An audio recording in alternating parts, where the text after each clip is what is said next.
नमस्ते बच्चों, my self Jaiswal sir. हम पढ़ रहे हैं class 12th chemistry the solid states. Now we will solve in text questions.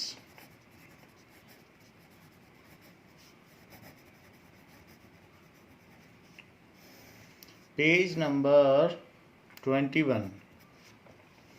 It is 1.14 in text question. That is, what is two-dimensional coordination number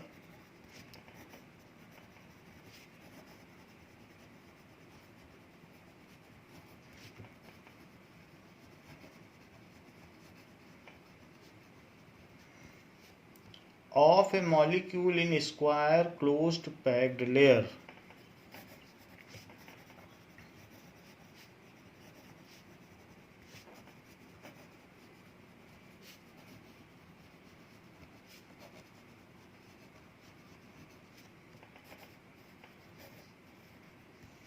Now,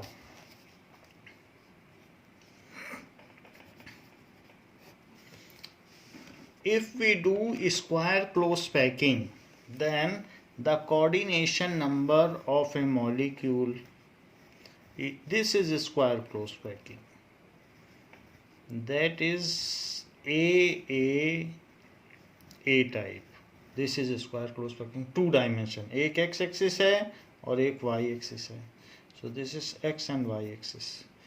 And the coordination number is the number with which any atom is directly in contact with. So it is in contact with 4 atoms. So coordination number is 4.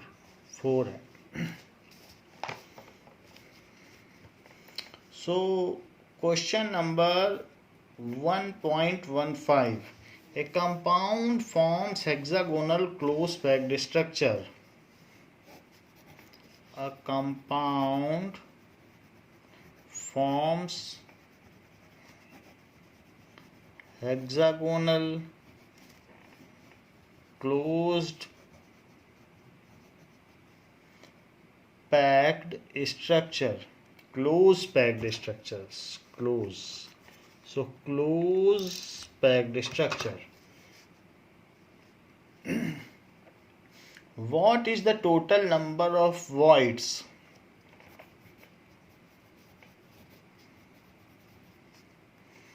What is the total number of voids in 0.5 mole of it? इसके 0.5 मोल में कितनी voids होंगी? How many of these are tetrahedral voids? How many of these are tetrahedral voids? So we know that n is equals to n upon Na. So number of moles is total number of particles upon Na. This implies as we are having 0.5 moles, जैसा कि question में कहा गया है, तो उसमें कितने particles होंगे? 6.022 इंटू 10⁻23 तो आवागाड्रो नंबर में होते हैं. सो इसका इसमें मल्टीप्लाई कर दो. तो 0.5 का जब मल्टीप्लाई करेंगे, यानी हाफ का जब इसमें मल्टीप्लाई करेंगे, सो 3.011 इंटू 10⁻23 ये n के आ गया.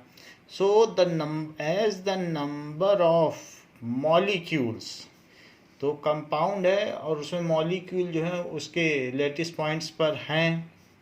सो what is the total number of, how many of this, ऐसा कुछ बोला नहीं जा रहा. So the number of particles at lattice point is this. Now the number of particles जो n है वो तो नंबर ऑफ पार्टिकल्स हैं और वो सब लेटिस पॉइंट्स पे ही रहेंगे. So the number of particles at lattice points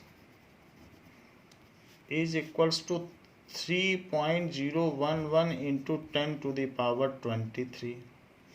जितने लैटिस पॉइंट पर पार्टिकल होते हैं, the same number of particles are present at its octahedral voids.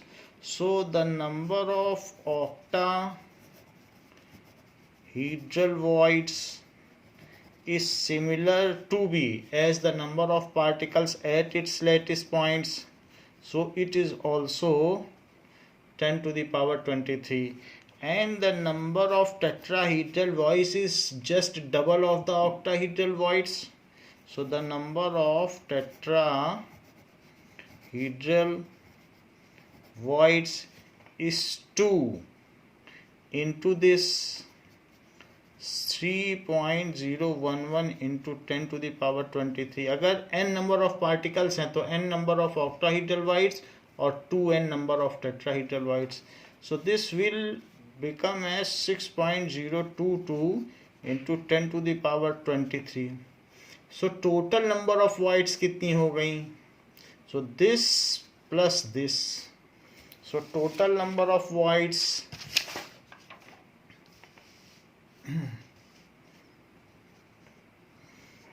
total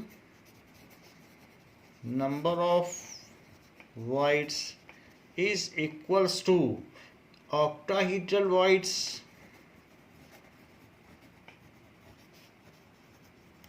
plus tetrahedral voids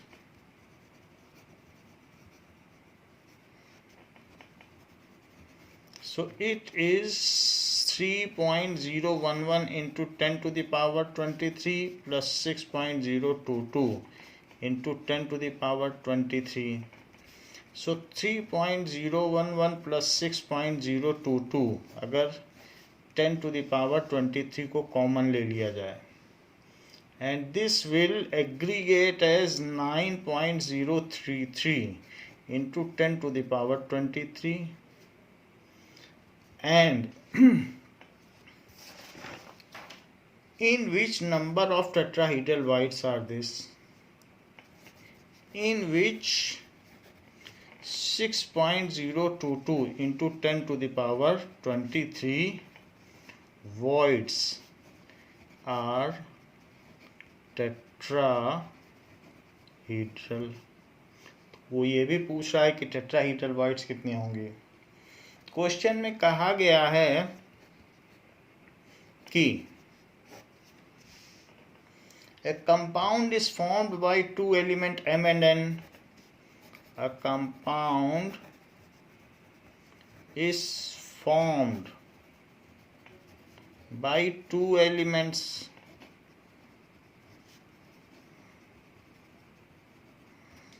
M and N. The element N forms CCP. The element N forms CCP. CCP is similar as FCC, face centered cubic, and atoms of M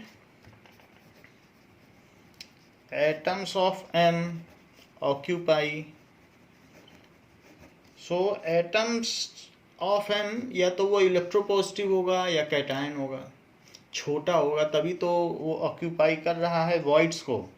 1/3 of tetrahedral voids. Tetrahedral voids. What is the formula of compound? So what is the formula of compound?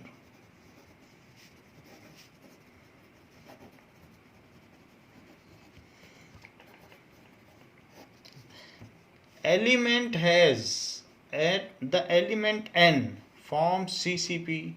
तो N हो सकता है electronegative हो या anion हो. So let there are, अब N यहाँ word पहले से आ गया तो N नहीं लिख सकते हैं. Let there are X number of lattice points. Let there are x lattice points, each occupied by, जिसमें कौन रहता होगा, each occupied by an element. Then there are 2x, tetrahedral voids की बात की गई है ना, तो कितनी टेट्राहीड्रल वॉइड्स होंगी, 2x tetrahedral voids, out of which 1/3 of 2x is occupied by element m. So element m इतनी जगह पर है. So the ratio of cations and anions. So what is the ratio? So ratio of cations हमेशा जो void में रहेगा वो छोटा होगा और उसी का नाम पहले रहेगा और वही इलेक्ट्रोपॉजिटिव होगा. Cations to ratio of number of cations to number of anions. तो cations इतनी जगह पे हैं, that is 2x/3 is 2, और जितने x हैं anions सारी साइट पर वो बैठे हुए हैं. So all anions are located at its site. तो वो सारे इसकी साइट पे हैं. ये हो गया. इसको हमें सिंपल रेशो में बदलना है और x हटा देना है. तो सबसे पहले इसको सिंपल रेशो में बदलने के लिए आप 3 से मल्टीप्लाई करो तो फ्रैक्शन हट जाएगा और पूरे में x से डिवाइड कर दो. तो मैं इसमें क्या कर रहा हूँ, 3 से मल्टीप्लाई कर दे रहा हूँ और x से डिवाइड कर दे रहा हूँ. तो ये सिंपलेस्ट रेशो हो जाएगा. तो it is 2/3x into 3/x and x into 3/x, ऐसा कर दिया. सो ये x से x चला गया और यहाँ भी इस x से x चला गया. इस 3 से ये 3 चला गया. तो रेशो क्या बच गया, 2:3. So it is equals to 2:3. 2:3 है. तो अब इसलिए सो फार्मूला इज, ये 2 किसके लिए है, m के लिए, और 3 किसके लिए है, n के लिए. For each 2 of m atoms there are 3 n atoms available. So chemical formula is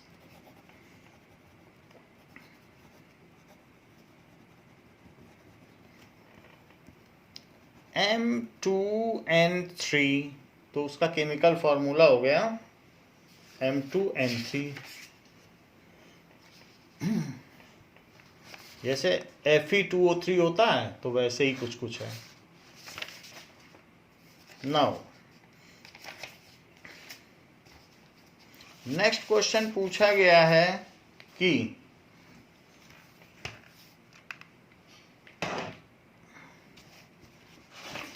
1.17, which of the following has the highest packing efficiency? तो सबसे ज़्यादा पैकिंग एफिशिएंसी किसकी है.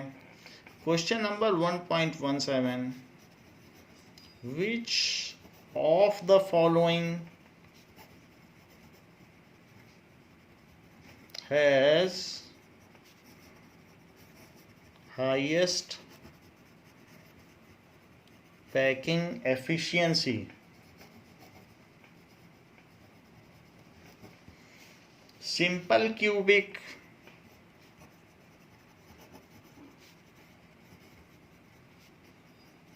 body centered cubic,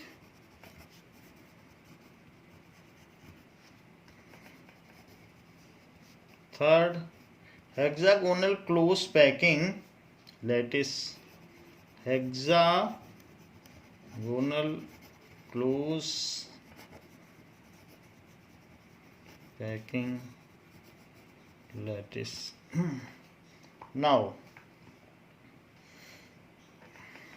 solution. So HCP has highest packing efficiency and that is 74%. HCP has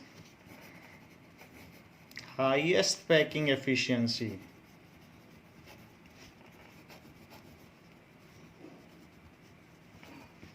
That is 74%. बाकी दो में 68 and 52.4% होती है, जबकि इसमें हाईएस्ट है जो कि 74% है. क्वेश्चन है कि an element with molar mass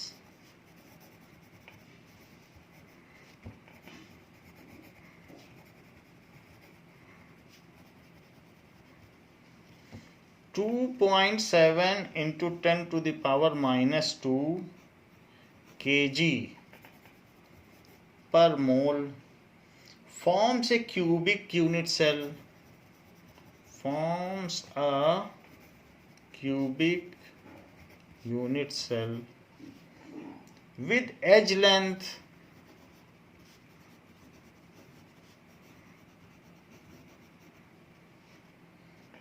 405 picometer if its density is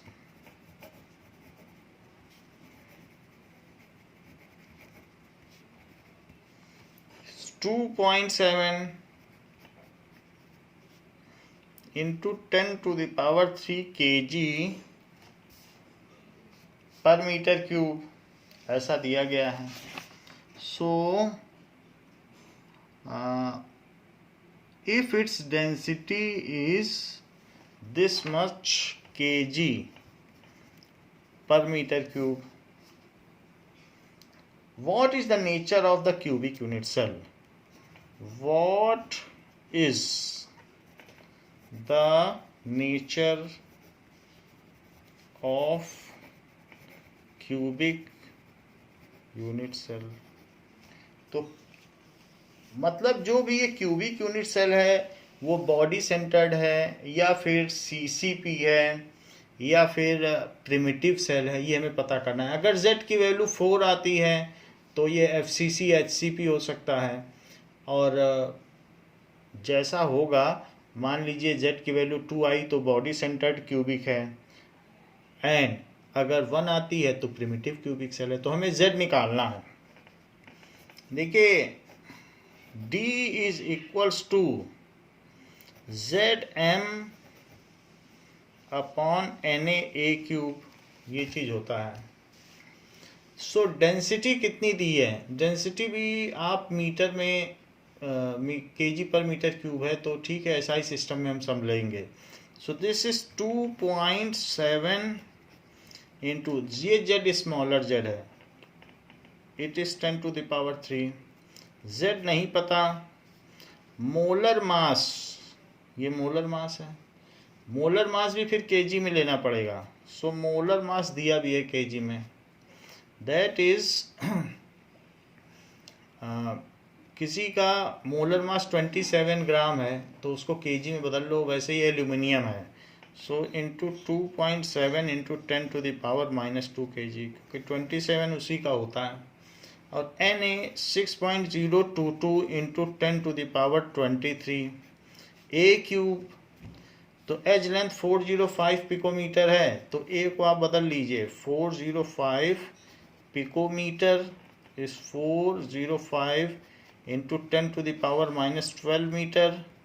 it is 4.05 into 10 to the power minus 10 metre. तो छोटे में लिखना चाहिए, नहीं तो फिर क्यूब करेंगे तो वो वैल्यू बहुत बढ़ जाएगी, फिर ठीक नहीं रहेगा, वो कैलकुलेटर में आ भी नहीं पाएगी. सो 4.05 into 10 to the power minus 10 का क्यूब अवश्य करें, कई बार हम लोग क्यूब करने में भूल जाते हैं. सो z हमें चाहिए. सो 2.7 इंटू, सबसे पहले डिजिट्स लिख लें, पावर सब बाद में काउंट करेंगे। 6.022 इंटू 4.05 का क्यूब इंटू 10 का क्यूब, 10 का क्यूब है, और प्लस 23, ये भी इधर जाएगा तो पावर पावर ऐड हो जाएगी, और ये 10 टू द पावर -10 है और उसका भी क्यूब है तो -30 होगा, वो भी ऐड हो जाएगी, -30 divided by 2.7 that is equals to z। ये कोई सिंपल वैल्यू ही आने वाली है ये सब करने पर। तो 10 टू द पावर 26 है, तो 26 -30 कितना होता है, 10 टू द पावर -4 और अपॉन 10 टू द पावर -2, नीचे 10 टू द पावर -2 है। बाकी चीज़ें आप देखिए, सो बाकी क्या क्या है, 2.7 इसको कैलकुलेट करना पड़ेगा। So 2.7 into 6.022, 7 into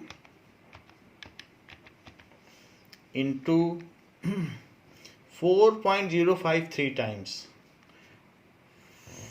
4.05 into 4.05 into 4.05 और divided by 2.7 divided by 2.7 is equals to, it is equals to 400। इसकी कितनी वैल्यू आ गई, 400। तो 400 लिख दें, सबसे डिवाइड भी हो चुका है, तो 400 it is equals to z। तो ये z की वैल्यू आ गई, कितनी आ गई, 400। So this is 400। अब चेक करो, 400 इंटू 10 टू द पावर -2 हो गया, that is equals to z। तो ये 4 हो गया। तो स्ट्रक्चर कैसा हो गया, जिसमें हर यूनिट सेल में 4 मेंबर्स होते हैं।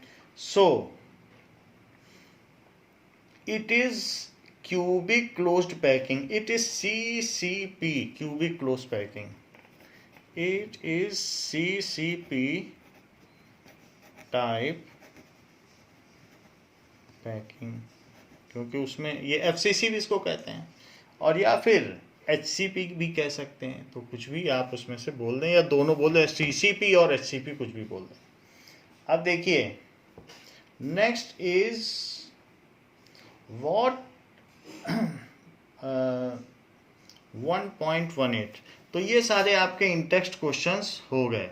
Now we will come to next topic. इसके बाद नेक्स्ट टॉपिक क्या है,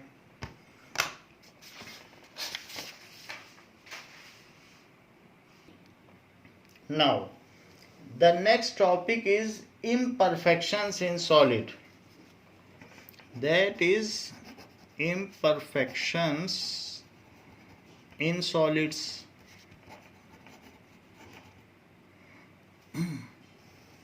सॉलिड्स में imperfections होते हैं। जैसे किसी सॉलिड में आप क्या करें, you start heating it, if you are providing it thermal energy, then there are many points located at its lattice points। इसके lattice points पर बहुत सारे एटम्स, पार्टिकल्स, आयंस कुछ ना कुछ लोकेट होंगे। And if you are start giving heat या temperature to it, ऐसा कुछ करें, so ultimately the particle start vibrating vigorously। So due to their vigorous vibrations, many of them are likely to get displaced from their original lattice sites। कुछ particle अपनी जगह से हट भी सकते हैं। तो इस तरीके से जैसे जैसे हम टेम्परेचर देते जाएंगे वो हटते जाएंगे, और इस तरीके से उस क्रिस्टलाइन लैटिस में डिफेक्ट आ जाएगा, तो उसको कहते हैं इम्परफेक्शन। वैसे भी हम लोग अगर 27 डिग्री सेल्सियस पर इस समय रूम टेम्परेचर पर हैं तो आप समझ जाइए 300 केल्विन पर हैं. We are 300 kelvin above the absolute zero temperature. यानी 0 केल्विन पर every crystalline lattice is perfect. और उससे ऊपर एवरी केल्विन बढ़ाते जाओगे टेम्परेचर पर तो डिफेक्ट बढ़ता जाएगा. और इस समय आप 300 केल्विन पर हैं तो there is likely that some defect may have occurred during this kind of rise in temperature. So अब ये जो अगर कोई पॉइंट अपनी जगह से कोई पार्टिकल हट जाता है तो उसको कहते हैं पॉइंट डिफेक्ट. और कभी कभी पूरी लाइन ही अपने लेटिस पॉइंट से हट जाती है तो उसको कहते हैं लाइन डिफेक्ट्स. तो जो ये इम्परफेक्शंस हैं या डिफेक्ट्स हैं वो दो तरीके के होते हैं. These are point defects. अगर कोई एक पॉइंट हटा पूरी की पूरी लाइन हट गई तो line defects. So every crystalline lattice is perfectly arranged at 0 Kelvin. Every crystal is perfectly arranged at 0 Kelvin. That is absolute zero temperature. So there is no defect at absolute zero temperature.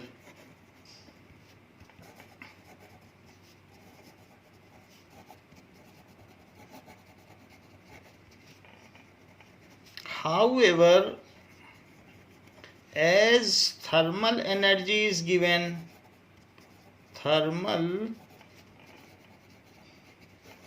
Energy is given, जैसे जैसे thermal energy दी जाएगी then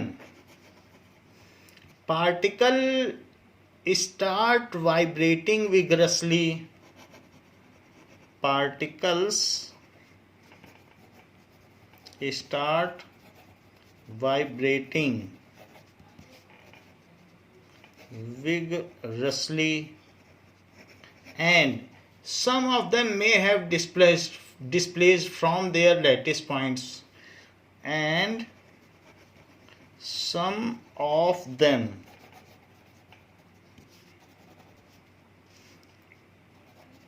might get displaced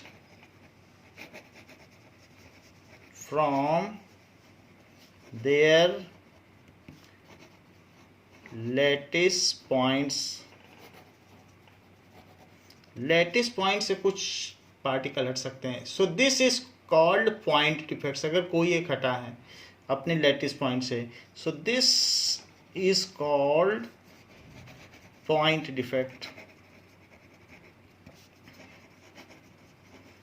but किसी किसी में linear structure ज़्यादा prominent होगा और कोई एक पूरी की पूरी लाइन ही हट जाएगी.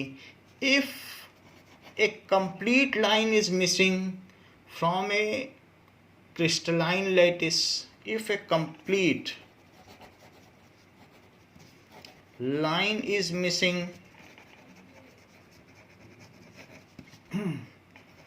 in a crystalline lattice, then it is called line defect. So line defect हो जाएगा, उसको लाइन डिफेक्ट कहेंगे. So defects are of two type. जो डिफेक्ट हैं, एक बात आपकी जानकारी के लिए बता दूं कि at 0 kelvin there is no defect and only solid phase of all matter occurs. जो गैस हैं वो भी सॉलिड बन जाती हैं. तो प्लूटो पर जो है 2 to 3 डिग्री केल्विन टेम्परेचर है, वहाँ हाइड्रोजन सॉलिड है, उस पर चल सकते हो. जुपिटर पर हाइड्रोजन की रिवर बहती है. तो अलग अलग है. लेकिन 0 केल्विन पर it is only solid which exist, no gas no liquid and it is also perfectly crystalline. और जो उस समय उसका जो केओस होगा वो जीरो होगा, एंट्रोपी भी जीरो होगी, यानी no disturbance at all. The value of S is zero, entropy भी जीरो है, नो केओस, नो डिसऑर्डर्डनेस, और उस समय उसमें कोई डिफेक्ट भी नहीं होगा। वैसे डिफेक्ट इन सॉलिड दो तरीके के होते हैं, एक पॉइंट डिफेक्ट्स और एक लाइन डिफेक्ट। तो पॉइंट डिफेक्ट और दूसरा लाइन डिफेक्ट। लाइन डिफेक्ट आप बीएससी में पढ़ोगे, अभी आपको सिर्फ पॉइंट डिफेक्ट पढ़ना है। पॉइंट डिफेक्ट्स भी तीन तरीके के होते हैं। So point defects are further classified into three categories, that is stoichiometric defect, stoichiometric defect. Second is impurity defect, and third is non-stoichiometric defect. Non-stoichiometric defect.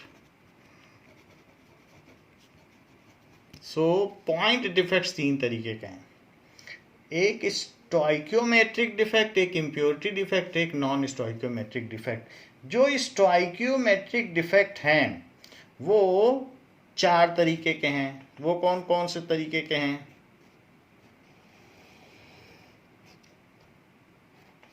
That is vacancy defect. So this defect is of four types. कौन कौन सा? Vacancy defect, vacancy defect. Second is interstitial defect, interstitial defect. Third is Frankel defect, and fourth one is Schottky defect. That is Schottky defect. तो चार तरीके के defect हो गए। Now इसके अलावा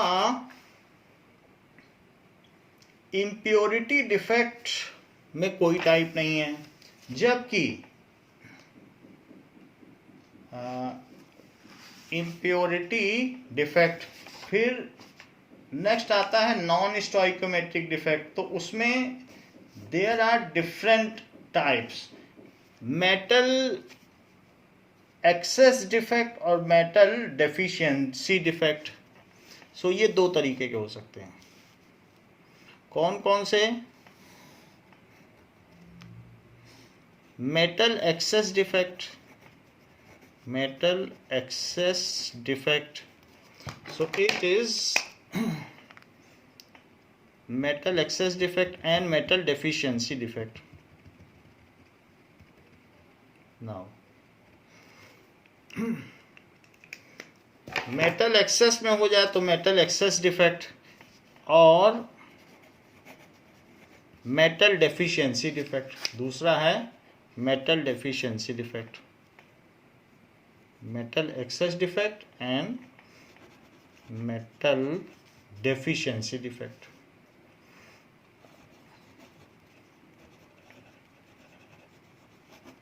दो तरीके के डिफेक्ट हो गए। Metal excess defect due to anionic vacancies दो तरीके की हो सकती है। ड्यू टू एनायनिक वैकेंसी, और दूसरा हो सकता है due to presence of extra cation. एक इसमें और हो सकता है due to presence of extra cation. ये सारी चीज़ें मैं आपको समझाऊंगा कि कैसे कैसे होता है। Now and next one is metal deficient defect, तो ये अलग है। So this is the flow chart of various kinds of defect occurring. तो ये कि कौन कौन से डिफेक्ट होते हैं इसको हमने आपको बताया।